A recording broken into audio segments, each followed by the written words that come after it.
आज जो चुनौतियां हैं, अक्सर हम उन चुनौतियों के बारे में इस तरीके से रखते हैं कि इतना उलझाते हैं उस सवाल को, उस विषय को, कि एक आम जनमानस उसे समझ नहीं पाता है। अगर साफ शब्दों में आप विषय को सही तरह से रखें, शब्दों का अर्थ बताएं, क्योंकि शब्दों का अनर्थ पिछले 70 साल से इस देश में एक खेल बन गया है। मैंने अपनी हर स्पीच में कहा है कि राजनीतिक लोगों से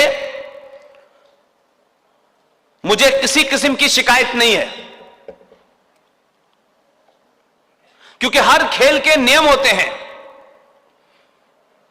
अगर आप उन नियम को नहीं मानेंगे तो उस खेल में जीत नहीं मिलेगी।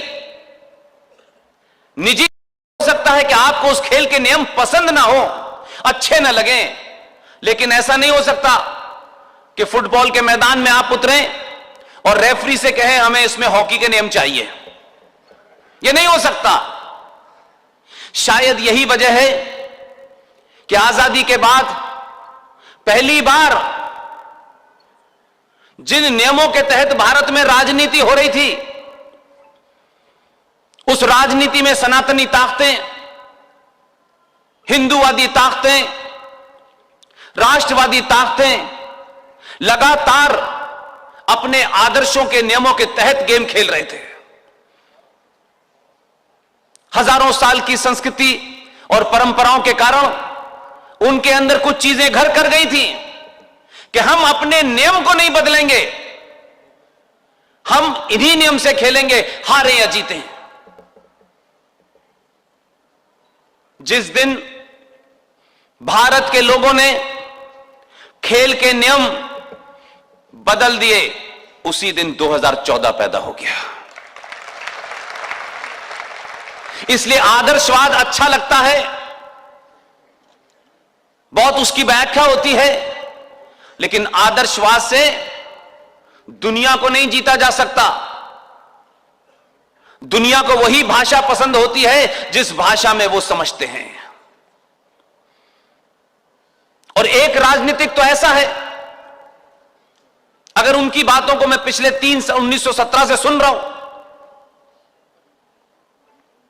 हर एक से वो यही बात कहते हैं। मुझे लगता है कि सबसे ज्यादा दुनिया की भाषा उसी आदमी को आती है। जब भी कोई बात होती है, सार्वजनिक मंच पे आते हैं,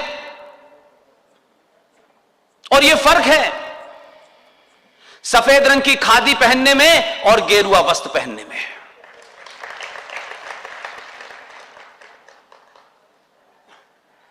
उत्तर प्रदेश में एक आदमी है, सुबह कब सोता है पता नहीं, कब उठता है पता नहीं। यह गेरुए वस्त्र का प्रताप है। पूरी दुनिया के लोगों को कहता है जिस भाषा में समझोगे उसी भाषा में समझा दूंगा। इतनी भाषाएं उसे आती हैं। और जब उसने यह भाषा बोलना शुरू की तो जो लोग उसको मजाक समझ रहे थे, बोले ये पूजा वूजा करने वाला आदमी होगा, ये क्या हमें समझाएगा। उसने एक आदेश दिया, आंदोलन करिए, आंदोलन करना लोकतंत्र में आपका अधिकार है। आंदोलन करते करते अगर बस जला दी और रेल जल गई, पूरा वीडियो है मेरे पास, जो जो जलाते हुए जिस जिस पकड़ा गया पूरे पैसे वसूल करूंगा। इतना ही आदेश दिया। कुछ लोग गफलत में थे, क्योंकि 70 साल में उन्होंने राजनीति में जो लोग भी थे वो अलग अलग किस्म के दलाल थे, जो इस राष्ट्र को बेच करके अपनी दुकानें चला रहे थे। उनको गलत आदत लग गई थी, ये भी ऐसा ही होगा। आखिर तक नहीं माना, और जब नाम सार्वजनिक होने लगे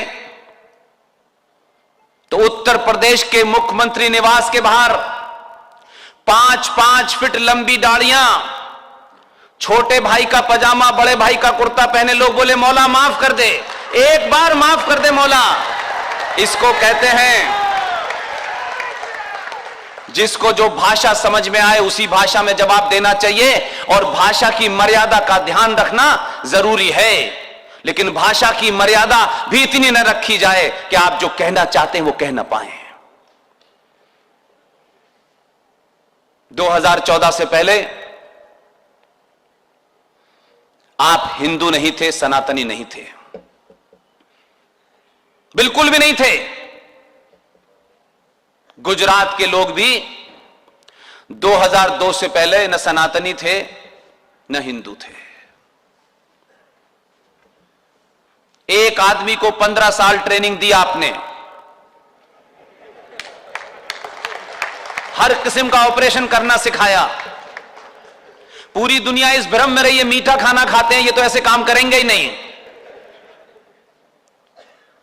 आपने इसी धरती पर ये जो जगह है, इसका नाम मैं बार बार गौधरा इसलिए कह रहा हूं